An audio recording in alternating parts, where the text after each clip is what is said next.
उस वक्त रात के 10 बज चुके थे और विवेक अपनी हवेली में बैठकर टीवी देख रहा था। उस समय रामपुर गांव में बहुत तेज बिजली चमक रही थी और जोर जोर से बादल गरज रहे थे। हवेली के आसपास बहुत सारी तेज हवाएं चल रही थी। ऐसा लग रहा था जैसे कि बहुत जल्द कोई अनहोनी होने वाली है।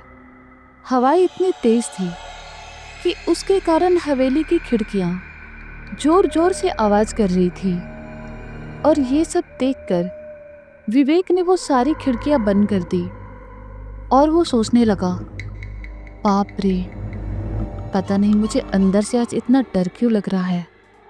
इससे पहले मेरे साथ ऐसा कभी नहीं हुआ।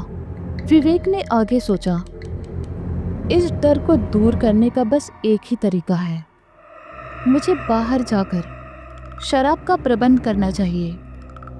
हो सकता है वो पीने के बाद मुझे थोड़ी हिम्मत मिल जाए।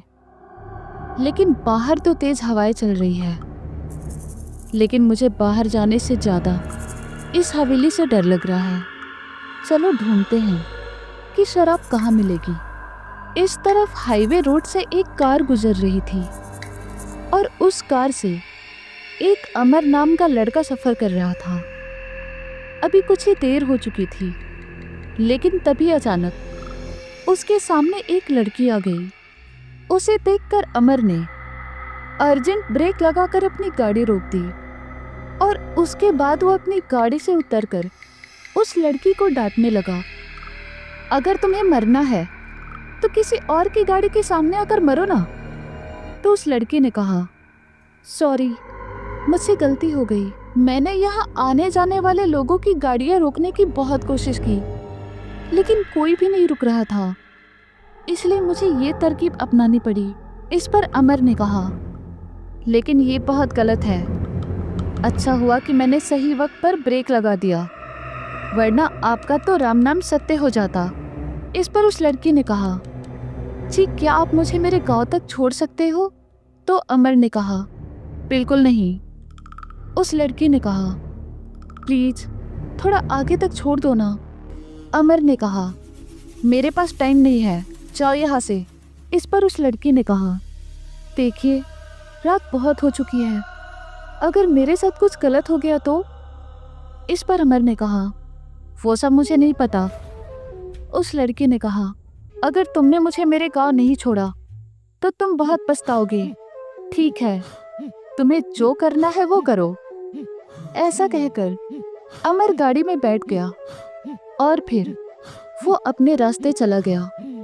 अभी थोड़ी ही देर हो चुकी थी, लेकिन तभी अचानक फिर से वो लड़की उसकी गाड़ी के सामने आ गई और अमर उस लड़की को बचाने के चक्कर में अपना बैलेंस खो बैठा और फिर वो गाड़ी के साथ पुल के नीचे नदी में गिर गया। उसके बाद वो लड़की उसे देखकर जोर जोर से हंसने लगी। इस तरफ विवेक शराब की तलाश में गांव में घूम रहा था।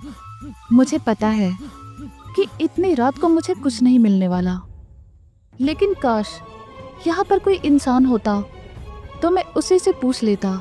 अभी विवेक आगे कुछ सोच पाता, लेकिन तभी उसे किसी आदमी की जोर से चीखने की आवाज़ आ गई और साथ ही साथ नदी में भी कुछ तो गिरने की आवाज़ आ गई। ये सुनकर विवेक तुरंत ही भागते हुए उस आवाज़ का पीछा करने लगा। कुछ देर बाद वो वहाँ पहुँच गया और फिर उसने अपने सामने जो देखा वो देखकर विवेक पूरी तरह से हैरान हो गया, क्योंकि उसके सामने अमर की लाश पड़ी हुई थी जो नदी से बहकर किनारे पर आ गई थी। ये देखकर विवेक बहुत डर गया। मैंने कुछ नहीं देखा, मुझे कुछ नहीं पता। ऐसा कहकर विवेक तुरंत वहां से भाग गया और वापस हवेली में आकर सो गया। दोस्तों, ये थी आज की कहानी। अगर आपको यह स्टोरी पसंद आए तो इस वीडियो को लाइक करो, कमेंट्स करो और अपने रिश्तेदार या दोस्तों के साथ शेयर करो। और सबसे ज़रूरी बात, आप में से अगर कोई नया है तो इस चैनल को सब्सक्राइब करो और साथ ही साथ बेल आइकन पे प्रेस करके ऑल नोटिफिकेशन पर सेट कर दो। तो मिलते हैं नेक्स्ट वीडियो में।